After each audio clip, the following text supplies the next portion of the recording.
복된 주일 이 시간에 여기까지 나오신 여러분들 위해 하나님의 크신 은혜가 함께하기를 진심으로 기원합니다. 아울러 여러 가지 사정으로 영상으로 예배에 참여하는 모든 분들에게도 동일한 은혜가 있기를 기원합니다. 우리는 계속해서 이사야 말씀을 읽어나가고 있습니다. 이사야 말씀 결코 쉽지는 않습니다. 그럼에도 불구하고 하나님께서 우리에게 이 말씀을 주어졌기 때문에 이 말씀을 통해 우리가 깨달아야 될 것들을 부지런히 읽고 또 교훈받아서 그 말씀대로 살아가길 힘써야 될 것입니다.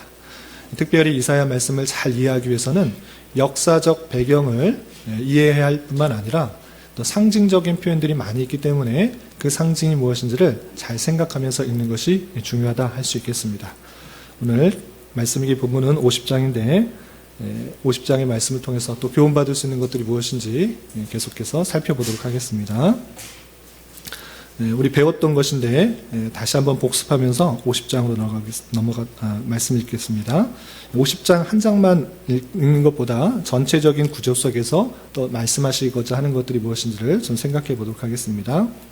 이사야서는 총 66장으로 되어 있는데 이해를 위해서 두 부분으로 나누면 1장부터 39장 그리고 40장부터 66장까지 나눌 수 있다라고 했습니다. 그래서 1장부터 39장 많은 이야기가 나오지만 이스라엘 백성들의 부패와 타락, 죄악으로 말미암아 심판하시겠다라는 그 말씀과 또 그들이 의지하려고 했던 그 열방들도 하나님의 섭리 가운데 있어서 그들의 교만함과 죄악들로 심판하실 것이다 라는 내용들이 39장까지 나옵니다. 그리고 이어지는 40장부터 66장까지는 하나님께서 그 죄악으로 말미암아 심판하시고 끝내시는 것이 아니라 하나님께서 택하신 그 백성들을 그 주권 가운데 회복시키시고 또 구원하시겠다라는 내용과 그 구원의 방편도 알려주고 계시는 것입니다. 그 중에서 40장부터 66장 2월부터 읽게 되는 뒷부분의 내용들을 구조를 보시면 다 소개하면 또 어려우니까 앞문맥과 우리가 읽게 된 문맥의 핵심적인 내용들을 설명하겠습니다. 집중해서 잘 들어주시기 바랍니다. 40장부터 48장까지는 하나님께서 심판하신 그 이스라엘 백성들을 회복시키시겠다, 구원하시겠다라고 말씀하시는데 그 원인을 이스라엘 백성에게 두신 것이 아니라 하나님 자신에게 두고 있는 것입니다. 하나님께서 택하여 부르셨기 때문에 그를 회복시키시겠다. 그를 구원하시겠다 이렇게 표현하는 것입니다. 그들이 여전히 부패와 타락 가운데 있음에도 불구하고 내가 너를 지명하여 불렀나니 너는 내 것이라. 그리고 나의 능력 가운데 주권 가운데 회복시키실 것이라는 것을 계속해서 강조하여 표현하고 있는 것입니다. 그리고 49장부터 53장 여기에서는 하나님께서 그 택하신 백성을 구원하시는데 그냥 가만히 구원하시는 것이 아니라 구속자, 메시아를 통해서 구원하실 것을 말하는 것입니다. 그래서 구원하시는 방편을 말씀하고 계시는데 메시아가 어떤 분이신지 그 메시아의 특성들을 다양하게 설명하는 것입니다. 그래서 49장부터 53장까지는 이 구원자, 메시아에 대한 예표들이 아주 자세하게 드러나 있다. 다른 성경보다도 훨씬 더 구체적이고 또 자세한 내용들, 그 내용들이 직접적으로 드러난 곳이 49장부터 53장까지다. 이렇게 생각하시면 되겠습니다. 뒷부분은 다음 주에 또 더 설명하도록 하겠습니다. 그러한 가운데 있어서 우리는 이 이사야서를 잘 읽기 위해서 많은 것들을 생각해야 되지만 제가 여러분들이 꼭 알았으면 하는 세 가지를 정리해 놨습니다. 무엇이냐라고 할 때 첫 이사야서의 내용을 쭉 읽어보면 비슷한 내용들이 계속 반복되고 있습니다. 죄악에 대한 심판, 죄악에 대한 심판, 열방에 대한 심판, 열방에 대한 심판, 하나님의 구원, 하나님의 구원. 이 반복되는 내용들이 상당히 많은 것을 발견할 수 있습니다. 그래서 했던 이야기를 또 하고 이렇게 지겨운 내용이 또는 잔소리 같은 내용이 반복되는 것이 아니라 하나님께서 택하신 백성들을 얼마나 사랑하시고 또 얼마나 그것을 하나님의 능력 가운데 회복하실 것을 강조하고 있는 것으로 읽으면 좋을 것이다. 이렇게 생각해야 될 것입니다. 그리고 두 번째는 무엇인가? 이스라엘 백성들의 심판과 회복에 대해서 말씀하고 있지만 그것은 단순히 그냥 이스라엘 백성들, 그 나라, 그 민족에 대한 역사를 말하고자 하는 것이 아니라 그 백성의 흥망성쇠, 심판과 구원의 내용들을 보면서 하나님께서 그 백성들을 어떻게 구원하시는지 그것을 보여주는 것이다. 하나님의 택하신 백성들을 구원을 예언하고 있다. 이렇게 상징적인 의미로 받아들여야 될 것입니다. 그리고 두 번째, 이사야서를 쭉 읽어보면 내가, 나에게 뭐 이런 표현들이 많이 나오는데 그것을 직접적으로 지금 읽고 있는 나에게 적용하는 것도 상당히 조심해야 될 것이고, 그리고 이사야가 썼기 때문에 이사야에게만 국한해서 적용하는 것도 그것도 바른 이해가 안 될 것입니다. 이사야 선지자의 사역을 통해서 궁극적으로 메시아의 사역을 계속적으로 예표하는 것을 볼 수 있습니다. 그런 것을 염두에 두고 읽으면 이사야서를 조금 더 잘 읽을 수 있겠다 이렇게 생각해 될 것입니다. 오늘 본문으로 들어가도록 하겠습니다. 아까 말씀드린 것처럼 49장부터 53장까지는 계속해서 하나님께서 택하신 백성들을 구원하실 것인데 그 메시아, 그 구원자가 어떤 분이신가, 어떠한 사역들을 할 것인가 다양한 방편으로 얘기하고 있는 부분 중에 하나인 것입니다. 그 중에서 오늘 50장 1절부터 3절까지는 그 이스라엘 백성들, 선민이 지금 바벨론의 침략을 당해 포로로 끌려가게 된 그 사실 통해서 왜 심판을 받게 되었는지에 대해서 자세하게 설명하고 있습니다.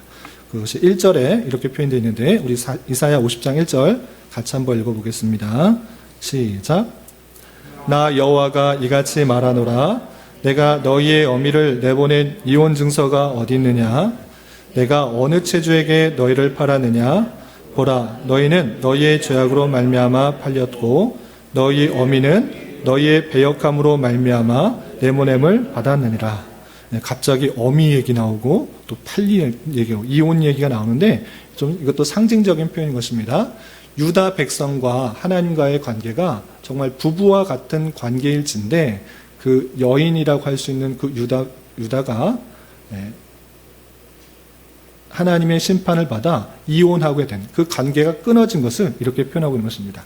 그런데 여기서 좀 특이한 표현이 있습니다. 내 어미를 내보낸 이혼 증서가 어디 있느냐? 그러면 그 이혼 증서가 있다라는 말입니까? 없다라는 말입니까? 네? 이혼 증서가 있다 없다? 없다. 이혼 증서를 써주지 않은 상태에서 그 여인이 그 어미가 나간 것이다 이렇게 표현하고 있는 것입니다. 그냥 뭐 그런가 보다 하고 넘어갈 수 있는데 이것을 조금 부연 설명하면 신명기에 있어서 그 하나님의 백성들이 어떻게 결혼하고 또 어떻게 이혼하였는지를 표현해 준 구절이 있습니다. 그러면 어떤 한 남자와 한 여자에 있어서 그 이혼이 정당화하게 될 때는 어떤 것이냐라고 할 때 신명기 24장 1절에 보면 이렇게 되어 있습니다. 사람이 아내를 맞이하여 데려온 후에 그에게 수치되는 일이 있음을 발견하고 그를 기뻐하지 아니하면 이혼 증서를 써서 그의 손에 주고 그를 자기 집에서 내보낼 것이요 이렇게 되어 있습니다. 그러니까 결혼을 했는데 그 여인에게 수치스러운 일들이 있을 때 그것을 이혼 증서를 써서 다시 되돌려 보면서 이 사람이 정당하게 이혼된 여자다라는 것을 보여준 것입니다. 그럼 여기서 수치된 일이 무엇일까요? 수치되는 일. 그 앞에서 22장부터 순결에 대한 이야기를 하면서 결혼에 대해서 아주 잘 설명하는데 결혼했을 때 그 여인에게 간음한 그런 모습들이 보였을 때 그 장로에게 취해서 그 여인이 간음한 것이 뭐했는지 안 했는지 확실히 표현하고 간음했을 때는 그 결론을 물릴 수가 있었던 것입니다. 그런데 간음하지 않았음에도 그 여인이 순결하지 않았음에도 불구하고 거짓말을 했을 경우에는 그 재판에서 그 남편에게 종신토록 살게 하였었고 그 여인이 결혼했음에도 불구하고 다른 남자와 간음을 하였을 때 그럴 때는 어떻게 했는가? 돌로 쳐서 죽였던 것입니다. 그런데 여기서 수치되는 일이 있음을 발견하고 그를 기뻐하지 아니하면 이라는 표현이 있었을 때 여기서 수치되는 일은 육체의 질병이나 결함 등의 수치스러운 그런 모습들이 있을 때 이혼 증서를 써서 이 사람은 간음해서 이혼한 것이 아니고 그러니 절대 이 여인을 죽이지 말고 이 이혼 증서를 보고 이 사람이 정당하게 또 다른 남자와 결혼할 수 있도록 이렇게 이혼 증서를 써주도록 한 것입니다. 그런데 여기서 그러면 남자가 여인의 수치스러움 마음에 안 드니까 이혼 증서 써고 그냥 이혼해도 된다.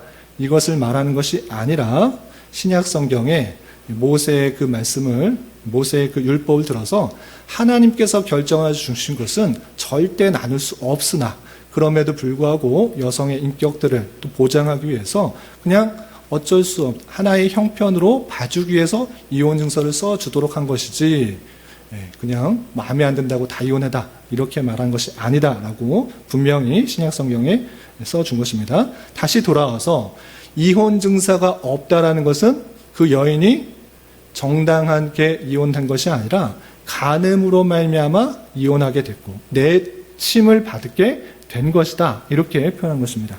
다시 말해서 그 유다 백성들이 하나님만을 온전히 섬기고 그 정절을 지켜야 됨에도 불구하고 하나님을 섬긴 것이 아니라 세상을 사랑하고 다른 신들을 섬긴 그 모습들이 있기 때문에 그 죄악으로 말미암아 팔린 것이다. 그렇게 배역함으로 말미암아 정당하게 벌을 받게 된 것이다, 이렇게 선언하고 있는 것입니다. 이스라엘 백성들이 심판받아 이렇게 바벨론으로 끌려간 것은 그들의 죄악이다라고 선언하고 있는 것입니다. 그리고 계속해서 2절에서 하나님께서 충분히 그들을 구원하실 수 있는 능력이 있으시지만 그들의 죄악 때문에 심판하신 것이다, 다시 한번 선언하고 있는 것입니다. 2절도 계속해서 읽어보겠습니다. 시작. 내가 왔어도 사람이 없었으며 내가 불러도 대답하는 자가 없었음은 어찌 됨이냐? 내 손이 어찌 짧아 구속하지 못하겠느냐? 내게 어찌 건질 능력이 없겠느냐? 보라, 내가 꾸짖어 바다를 마르게 하며 강들을 사막이 되게 하며 물이 없어졌으므로 그 물고기들이 악취를 내며 갈아여 죽으리라. 하나님께서는 그 이스라엘 백성들을 그 역사적으로 홍해를 가르고 요단강을 건너며 광야를 지나실 때 신실하게 다양한 기적과 이적으로 이끌어내셨던 것입니다. 내 능력이 그러한 능력이 있는 그런 분이다, 그런 자다, 그런 하나님인데 너희들이 내가 불러도 내가 외쳐도 내 기도에 내 그 간구에 요청에 응답하지 않는 그 모습들이 있었기 때문에 구원하지 않았다. 하나님의 능력이 없어서 구원하지 않은 것이 아니라 너희들이 하나님을 의지하지 않고 의뢰하지 않았다라는 것을 다시 한번 말하고 있는 것입니다. 그리고 3절, 그 죄악과 하나님을 의뢰하지 않은 그 모습으로 인하여서 심판받게 그 된 모습을 하나님께서는 이런 식으로 탄식하고 계십니다. 3절 말씀 같이 한번 읽어보겠습니다. 시작. 내가 흑암으로 하늘을 입히며 굵은 배로 덮느니라. 상당히 시적인 표현인데 흑암으로 하늘을 입히며 모든 것이 어두워진 그런 심판의 그 모습들을 생각할 수 있습니다. 또 굵은 배로 덮느니라. 어떤 사람이 죽었을 때 백옷을 입는 것처럼 그 심판의 모습들이 하나님께서 탄식하며 안타까워하는 그 모습들이 아주 잘 드러나고 있는 것입니다. 이렇게 이스라엘 백성들이 하나님의 그 요청에 올바르게 반응하지 않고 하나님 말을 따르지 않은 그 모습으로 인하여서 그 죄악으로 말미암아 배역함으로 말미암아 심판을 받게 된 것이다. 바벨론의 그런 심판, 바벨론의 포로로 끌려간 것이다. 이렇게 설명하고 있는 것입니다. 그러나 다시 한번 그 포로에서 그치는 것이 아니라 하나님께서 구원자 메시아를 통해서 회복시키실 것을 알려주고 있습니다. 그것이 4절부터 9절까지인데 그 구원자 메시아를 통하여서 그 백성들이 다시 회복될 것을 이렇게 하고 있는데 먼저 4절 말씀 같이 한번 읽어보겠습니다. 시작. 주 여호와께서 학자들의 혀를 내게 주사 나로 곤고한 자로 말로 어떻게 도와줄 줄을 알게 하시고 아침마다 깨우치시되 나의 귀를 깨우치사 학자들 같이 알아듣게 하시도다. 그래서 하나님께서 나로 곤고한 자를 말로 어떻게 도와줄 줄 알게 하시고 또 나의 귀를 깨우치사 학자들 같이 알아듣게 하시도다. 이런 말씀 읽을 때 제가 시작할 때 조심해서 읽어야 된다. 염두에 두고 읽어야 된다라는 표현이 이런 말씀인 것입니다. 여기서 나라고 했을 때 성경을 읽을 때 나가 들어오니까 하나님께서 나에게 학자의 혀를 주신 것보다 나의 귀를 깨우치시는구나. 이런 식으로 직접적으로 적용하는 거 상당히 조심스러운 것입니다.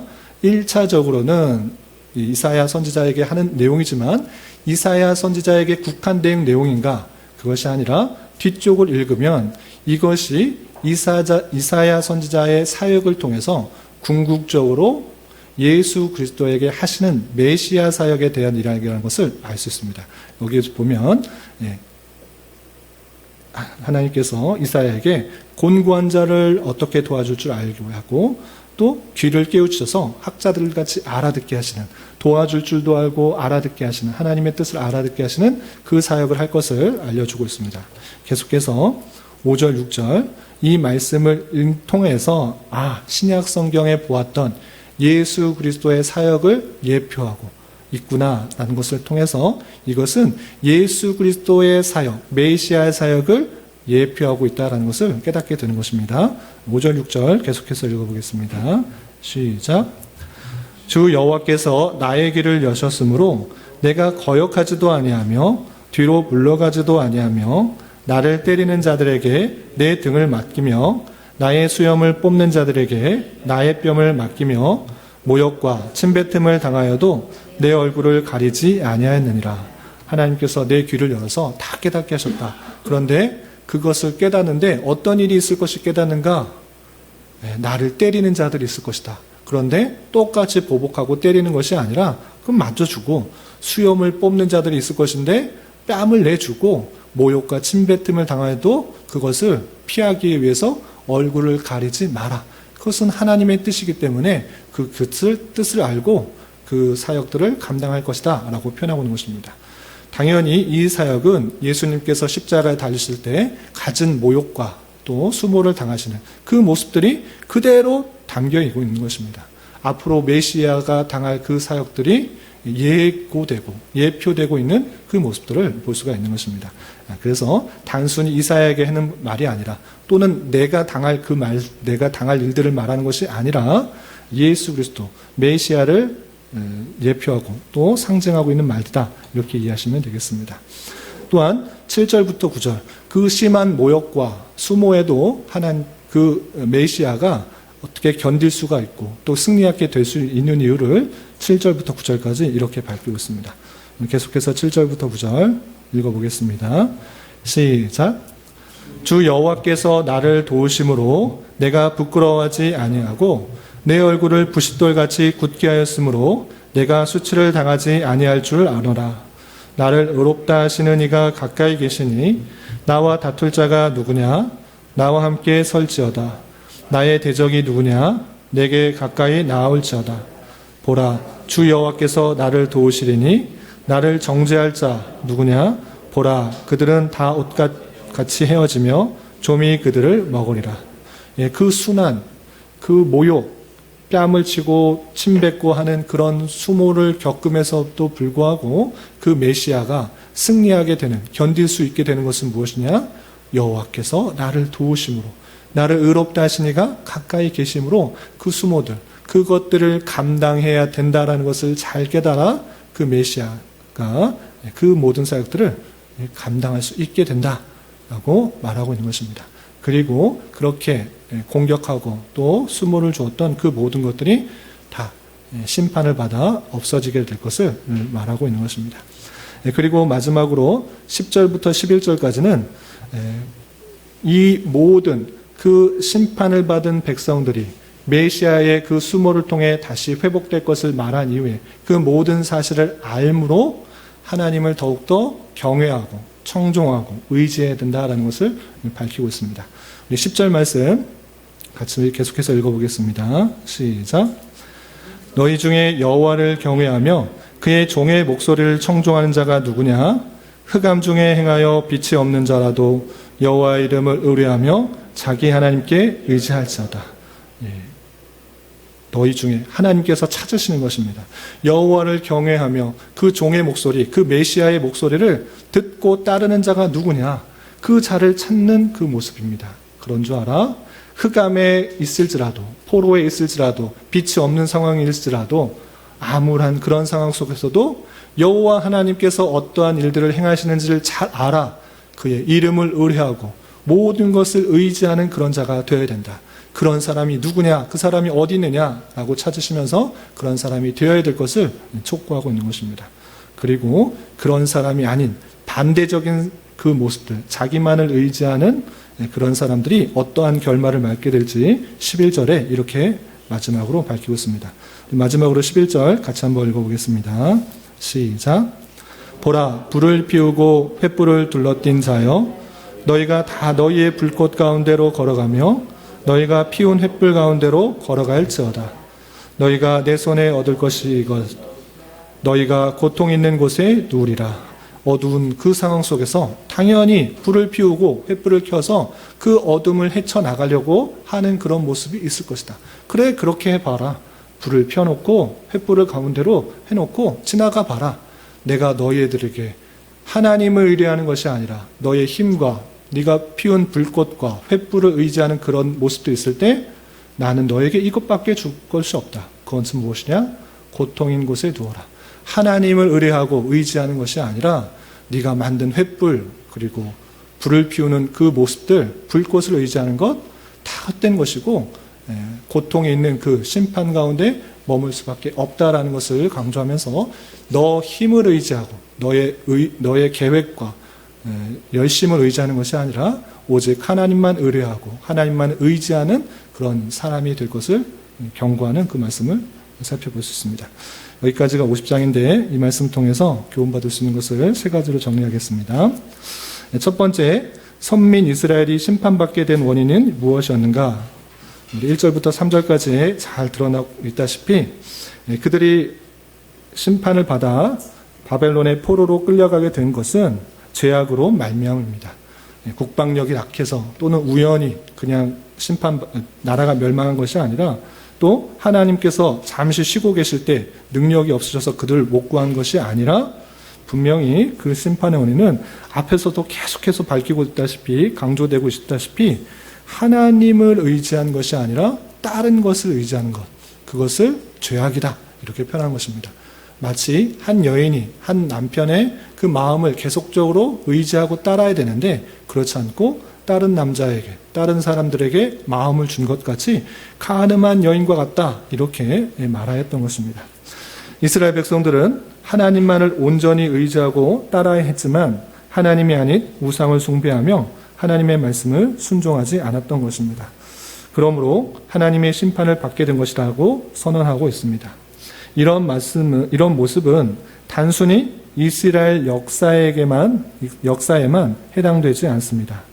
아담의 죄로 말미암아 타락한 모든 인간에게 나타나는 현상이요 모습이다라는 것입니다. 하나님을 떠난 그 모습들, 하나님을 한계가 떨어진 그 모습들 가운데 인간들이 반응을 보이는 것은 하나님을 더욱더 의지하기보다는 스스로 하나님을 찾고 스스로 하나님을 의지하는 것이 아니라 내가 좋아 보이는 방편과 나의 유익과 나의 만족과 나의 기쁨만을 위해서 살아갈 수밖에 없다라는 것을 적나라하게 보여주는 것입니다. 그것이 비록 하나님께서 택하신 아브라함을 통해서 난 그런 이스라엘 민족일지라도 그 부패성, 그 타락성, 그 죄악은 적나라하게 드러나서 하나님의 심판을 받을 수밖에 없다. 하나님의 진노를 받을 수밖에 없다라는 것을 보여주는 것입니다. 그냥 이스라엘 백성들이 그렇다라는 것을 넘어서 이 땅의 모든 백성이 아담 이래 모든 그 백성들은 하나님과의 관계가 끊어진 상태로 있을 때 죄악을 저지를 수밖에 없으며 하나님의 심판과 진노를 받을 수밖에 없다는 것을 보여주고 있는 것입니다. 그런 가운데 여기서 적용하는 점이 중요합니다. 나를 어떠한 자로 생각하고 있는지를 잘 봐야 됩니다. 내가 정말 하나님 보시기에 하나님 말씀에 기준하여 정말 하나님의 심판을 받을 만한 죄인인가? 아니면 하나님과의 관계를 전혀 모르는 채 내 힘과 내 능력과 내 열심으로 살아갈 수 있다라고 생각하는 그런 어리석은 자인가 되돌아봐야 될 것입니다. 하나님 말씀을 통해 아담 이래 태어난 모든 혈육에 있는 그 민족들, 그 백성들은 하나님의 심판을 받아 마땅한 죄인임을 선포하고 있는 것입니다. 내가 참으로 여전히 죄인이다라는 사실들을 생각해보며 나의 죄성을 느끼며 하나님 앞에 참으로 자복하며 주님만을 더욱더 나아가야 될 것입니다. 하나님의 말씀에 비추어 심판을 받아 마땅한 죄임을 온전히 깨달을 수 있는 저와 여러분이 되시기를 주님의 이름으로 부탁을 드립니다. 그런데 두 번째가 중요합니다. 죄인임을 깨닫는 것에서 우리는 그치지 않고 이 죄인에게 하나님께서는 구원의 은혜를 베푸셨다라는 것입니다. 우리의 힘, 우리의 능력, 우리의 열심, 우리의 선행, 우리의 의, 이것이 아니라 너희들에게는 볼 것이 없으니 내가 의로운 아무런 죄 없는 그 사람을 보내주겠다. 그 메시아를 통해서 구원을 해주시겠다라고 약속을 해주신 것입니다. 오늘 말씀에서는 하나님의 말씀을 온전히 깨달아 사람들을 위로하고 또 격려하고 도와주며 또 말씀을 알아듣고 전하게 할 뿐만 아니라 수많은 사람들에게 모욕과 수모를 당하는 가운데서도 그 일들을 잘 감당함으로 그들 백성들이 받아야 될 그 죄의 값을 다시 감당할 것을 말하고 있는 것입니다. 이 말씀은 앞으로 있게 될 메시아의 사역을 잘 보여주고 있었던 것입니다. 그의 말씀을 통해 인생들의 영혼을 위로하시며 생명을 불어 넣어주십니다. 아울러 성부 하나님과 친밀한 교통하심 가운데 수많은 모욕을 견디시며 십자가에 달리시기까지 그 뜻에 순종한 예수 그리스도를 우리는 잘 살펴볼 수 있어야 될 것입니다. 하나님께서는 그 택하신 백성들의 회복과 구원을 위하여 그 백성의 죄의 값을 대신 감당하시기 원하셨던 것입니다. 우리가 이사야서 조금만 더 읽어보면 아주 유명한 구절이 있습니다. 이사야서 53장 5절부터 6절까지 우리가 마땅히 그런 모욕과 심판을 받아야 하지만 그 모든 것을 그 메시아, 그 어린 양에게 맡기셨다라는 표현입니다. 제가 한번 읽어드리겠습니다. 이사야 53장 5절부터 6절까지입니다. 그가 찔림은 우리의 허물 때문이요 그가 상함은 우리의 죄악 때문이라. 그가 징계를 받음으로 우리는 평화를 누리고 그가 채찍에 맞음으로 우리는 나음을 받았도다. 우리는 다 양 같아서 그릇 행하여 각기 제 길로 갔거늘 여호와께서는 우리 모두의 죄악을 그에게 담당시키셨도다. 아멘. 우리가 이러한 형벌과 죄악의 값을 받아야 되는데 그 모든 것을 메시아에게 맡기신 것입니다. 그 맡기신 것으로 인하여 주님께서 다 담당하셨고 그 모욕과 수모와 또 죽으심으로 우리의 죄의 값이 다 사해지게 된 것입니다. 이 사실들이 우리에게 진정으로 믿어지고 예수 그리스도께서 나의 죄를 내가 받아야 될 그 모든 죄의 값을 대신 지시고 십자가에 달려 돌아갔다는 사실을 진정으로 믿을 수 있는 저와 여러분이 되시기를 주님의 이름으로 부탁을 드립니다. 이것이 믿어지는 것, 정말 내가 죄인인데 내 죄를 담당하시고 예수께서 십자가에 달려 돌아가셨다는 것이 성경 전체의 핵심적인 내용이요 그리스도께서 우리에게 향하신 놀라운 사랑을 보여주신 내용인 것입니다. 이 내용들을 진정으로 믿어질 수 있는 저와 여러분 되시기를 주님으로 부탁을 드립니다. 그리고 이것이 믿어진 자로서의 삶이 그 맨 마지막에 잠깐 나왔던 것을 볼 수 있습니다. 하나님께서는 어떠한 자를 찾느냐? 하나님께서 택한 백성을 알아서 구원하신다. 십자가에 달려 메시아를 죄의 값을 치르게 해서 구원하신다. 그럼 너희는 뒷짐지고 가만히 있어야 되느냐? 그렇게 하지 않으시고 그렇게 그치지 않으시고 그럼에도 불구하고 하나님의 주권 가운데 하나님의 은혜 가운데 택하신 백성을 구원하심에도 불구하고 하나님께서는 어떤 사람들을 찾으시는가? 그 말씀에 더욱더 귀를 기울여 봐야 될 것입니다. 하나님께서는 여호와를 경외하며 그의 목소리를 청종하는 자 누구냐라고 하면서 구원받은 백성, 그 은혜를 입은 자로서 하나님을 두려워하며 떨며 그의 존전 앞에 무릎 꿇으며 두려운 마음으로 하나님을 더욱더 사랑하는 그 자를 찾고 있는 것입니다. 나 은혜로 구원받았으니까 내 마음대로 살 수 있어. 그 구원은 이탄되지 않으니까 내 뜻대로 내 마음대로 내 원하는 대로 살 것이야. 이것이 아니라 온 세상을 창조하시고 택하시고 부르시고 구원하시는 그 놀라운 하나님 앞에 두려운 마음으로 어떻게 살아가야 될 거야? 어떤 마음으로 살아가야 될 것인가? 하나님께서 원하시는 말씀은 무엇일까? 귀를 기울이며 그 말씀을 따르는 자, 그런 사람이 누구냐? 그 찾으시는 그 외침에 우리가 온전히 반응해야 될 것입니다. 하나님을 두려운 마음으로 사랑하고 또 그 말씀이 무엇인지를 잘 살펴 따르는 것을 통하여서 하나님께서 그 백성들이 그 하나님의 백성다운 모습으로 온전히 살아가고 또 나아갈 수 있도록 하시는 하나님의 섭리를 잘 살펴야 될 것입니다. 그리고 11절에 자기가 어두우니까 불을 피우고 횃불을 둘러띠면서 그 가운데 행하려고 하는 것 한번 해봐라. 한번 해봐라. 그들에게 줄 것은 무엇이다? 고통 있는 곳에 누울 것이다. 이렇게 표현하는 그 모습을 통해서 내 힘과 내 능력과 내 계획과 내 판단과 그것을 가지고 뭐 해보려고 하는 것 하나님께서 고통을 더해 주신다라는 말씀에 우리는 두려움으로 반응해야 될 것입니다. 그것이 아니라 하나님을 의지해라. 하나님의 이름을 의뢰해라. 너희가 만난 상황, 여건 정말 하나님 앞에 붙들며 무릎 꿇으며 나아가봤냐? 네 힘으로 하려고 하지 말고 네 능력으로 하지 말고 네 계획으로 하지 말고 하나님 앞에 다 나와. 하나님만이 그것을 하실 수 있습니다. 하나님께서만이 이것을 이루실 수 있습니다. 하나님의 이름을 의뢰하고 의지하며 바짝 엎드려서 내 계획 다 내려놓고 하나님께서 원하시는 대로 하고 싶습니다.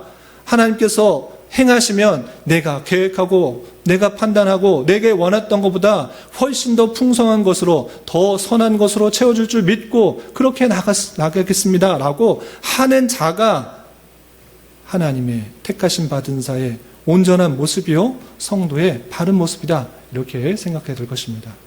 여러분들은 여러분들이 닥친 상황 속에서 정말로 하나님을 의뢰하고 의지하고 있습니까? 하나님만이 나의 힘이고 반석이고 또 나의 갈 길을 보여주시는 분이라고 고백하며 나아가고 있습니까? 하나님께서는 그런 자를 찾고 계시는 것입니다. 하나님의 놀라운 사랑과 은혜를 받은 자로서 주님만을 의뢰하고 의지할 수 있는 저와 여러분 되시기를 주님의 이름으로 부탁을 드립니다. 기도하겠습니다. 하나님 아버지 감사합니다. 오늘 말씀을 통해서 이스라엘 백성들의 죄악에 대한 심판과 구원 그리고 그들에 대한 권면의 말씀을 대하였습니다. 이런 말씀을 대하는 자로서 우리의 죄와 연약함에도 불구하고 오직 예수 그리스도의 대속의 은혜로 죄사함을 받고 구원받게 된 줄 알아 늘 주님께 감사 찬송하며 살아가는 자 되게 하여 주시고 우리의 부족함과 한계를 늘 주님께 아뢰며 주님이 주시는 말씀에 근거하여서 살아가기를 다짐하고 이러한 삶 속에서 내 계획과 기대보다 훨씬 더 선하게 역사하시는 주님을 깊이 체험할 수 있는 자 되게 하여 주시옵소서. 예수님의 이름으로 기도 올리옵나이다. 아멘.